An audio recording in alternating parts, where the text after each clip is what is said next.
1,000 subscribers. We did it. Woo-hoo! Hello everybody, my name is Morgan Stradling and welcome to my channel where I talk about YouTube and social media marketing tips. And I am so pumped for today's video because I have hit a huge milestone on my channel, which is 1,000 subscribers. This is one of the very first big milestones that every new YouTuber wants to hit because it's one of the requirements to get your channel monetized. So in today's video, I thought it would be really fun to talk about the different things that led to my success and the reason why I was able to get 1,000 subscribers in 6 months. So if you're interested in these tips so that way you can grow your channel and get your first 1,000 subscribers, keep on watching. Now, if you are brand new to YouTube and 1,000 subscribers seems really daunting, then be sure to check this video out right here. It's a video I did talking about all the things that you need to do to get your first 100 subscribers. And doing these things will really set your channel up for success and help make a difference to help you start getting that momentum. There are a ton of tips in that video, but this video, I'm really taking just high level, the big things that I saw make a difference for me and my channel to get to 1,000 subscribers.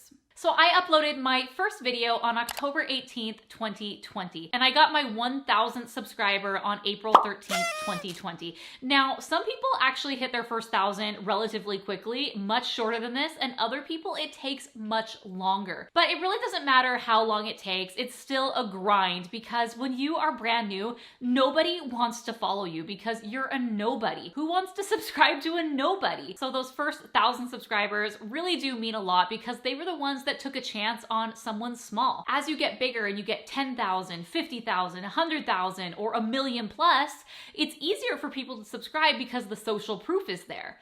They see that 100,000 other people have subscribed, so hey, it must be good. They're gonna check it out and subscribe too. But your first 1,000, it's definitely a lot harder to do that. So looking back over the past few months, there's a few things that really stand out to me that helped me get my first 1,000 subscribers. The first one was to just get started. A lot of people, they hold themselves back because they're afraid their camera isn't good enough, or this isn't good enough, their lighting's not good enough, their content isn't good enough. But really, no one's gonna subscribe to you unless they have something to watch. And so the best thing that I did was I just got started. And as time went on, I got better on camera. I was able to figure out my lighting. I was able to make my videos a little fancier and more complicated with the editing. But you don't need any of that to start. You don't need the camera, you don't need the lights, you really just need your phone and a window and get going. So the next thing that led to my success was I picked videos that people were actually looking for.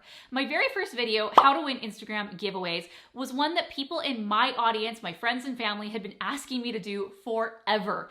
I kept winning tons and tons of Instagram giveaways. So what I did is I compiled my thoughts and my strategy into a video and I put it out there. And tons of people have watched it. It's actually, at the time of recording this, my #1 video on my channel. It has over 30,000 views, which is crazy to me considering it was my first video. But that's the whole point because it was a video that people were asking for and searching for. The content was so informative that people watched it. And then more people found it and watched it, and more people found it and watched it. So making videos that provide answers and have really great content was one of the keys because my videos, you knew you could watch them and they would provide you with a lot of really great information, tips and tricks on whatever that was about. Now this leads me into my next point about why my videos did so well and I was able to get 1,000 subscribers was I optimized my videos for the search engines.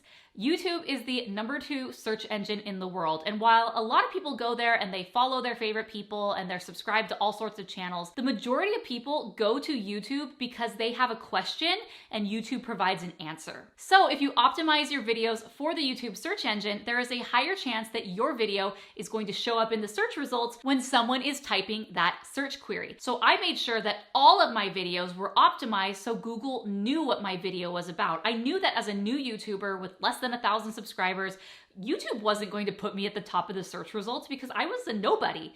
Google didn't trust me. I didn't have any authority. But what I could control and what I could do is I could tell YouTube what my video is about by optimizing the title, description, tags. There's a whole process which I talk about here in this video, which is how I optimize my videos. So if you're interested in that, be sure to check it out. Now, this really did help with a lot of my videos because even though I had a less than 1,000 subscribers, I was still showing up above videos that had hundreds of thousands of views or even hundreds of thousands of subscribers.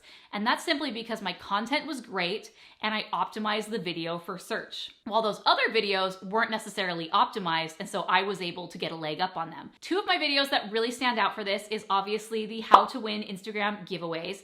I rank for that search term. I also rank for giveaways, which is pretty crazy. And another one is the second video that I did, which is called How to Budget Using Every Dollar. It's basically a tutorial where I walk you through how to create a budget using this app called Every Dollar. I saw the other videos on the search page for that and I thought, I could make a better video. And so I created great content. Then I made sure to do the SEO for the video to make sure that it stood a chance in showing up in search, and it has. Now, my next tip goes along with both of those videos, and another reason why I think they did so well, and the reason I was able to gain subscribers as a result, is because I anticipated trends. The Instagram giveaway video was released in October, and lots of companies end up doing giveaways in December during Christmas time.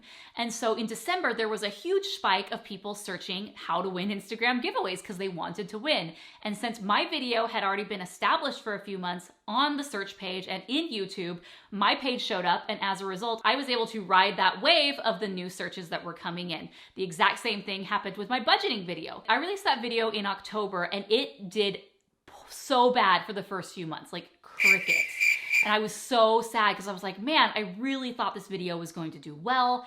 I did the SEO, like it should be showing up. People should be watching it. And there were some days where I had 0 views.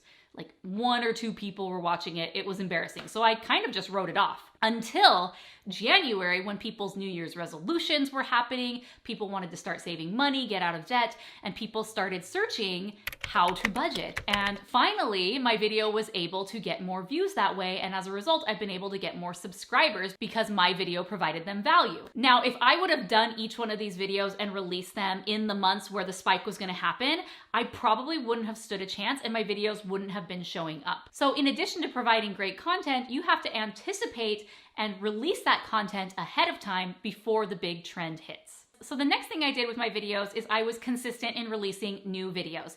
I wasn't a one-hit wonder where I released that first video and I just said, okay, this is the one video that's gonna do it for me, because YouTube doesn't like that and potential subscribers don't like that. If they see you have one video on your channel and it was from 3 months ago, they're not gonna subscribe. They want to subscribe to someone who's gonna provide new content and valuable content on a regular basis. So over the past 6 months, I have released 15 videos. It's around 2.5 videos a month, but I kind of ebbed and flowed. And this is where I could have been so much better, because I was really consistent. Every week I was releasing videos in October, beginning of November. And then in late November, I had a personal situation that I had to deal with. And as a result, I didn't release any videos in late November and December, which is such a bummer because I was really gaining momentum and then suddenly it just stopped. So any new subscriber who was coming to my channel, maybe at the end of December, would have thought, well, she's not posting new videos and she only has about 4, and I don't think I'm gonna subscribe to this. So I did shoot myself in the foot a little bit, but in January, I picked back up. I had 7 or 8 videos. And then February, unfortunately, I had just 1 video. I'll be honest, both of my kids got sick, but not at the same time. They got sick back to back, and so I couldn't take them to the sitter. And anyone who has small kids knows that it is very difficult to get stuff done with little kids, let alone film a YouTube video. So I was just unable to record in February, but I picked it back up in March and in April. So now I have this catalog of videos that people are able to watch. I don't have just 1 video on my channel, I have 15. Is that a ton? No, not really, but it is a start. And so that is the thing that you need to do, is you just need to be consistent and let your audience know when you're gonna be releasing. If I would have been ridiculously consistent and done 2 videos per week, no doubt I would have hit this probably by January. But I live in the real world, things happen, people got sick, it's okay. I'm super happy that I was able to hit this within 6 months. And really the last month is where it had this exponential climb. It takes time with YouTube to really establish yourself as an authority, but then there will be a tipping point when suddenly all that work that you have done really pays off and off you go. And that's really what happened this last month, where I was just gaining subscribers at a much higher level than I was before. And I've doubled my watch time within the past month as well. And I'm hoping to continue that momentum and success and that doubling into the next month and then the next month. So really, just to recap, the big items that led to my success to help me get my first 1,000 subscribers was just getting started, having valuable informational content, optimizing my videos for the search results, anticipating trends, and then just being consistent. Like I said, I wasn't the most consistent person in the world, but that doesn't matter. Some videos are better than no videos. Really, the name of the game is momentum. You have to start and then you have to keep going, keep that ball rolling, and eventually it will start going down the hill and you won't be able to catch it. And that's exactly what happened with my subscribers. So again, thank you so much for subscribing, and especially you, my first 1,000 subscribers. If you're one of my first 1,000, let me know in the comments below. And if you haven't subscribed yet, what are you waiting for? Subscribe to join the tribe. Be sure to like this video if you are on your way to your first 1,000 subscribers, and let's try to get this to 1,000 likes in honor of 1,000 subscribers. That's all I have for today, and I'll see you next time.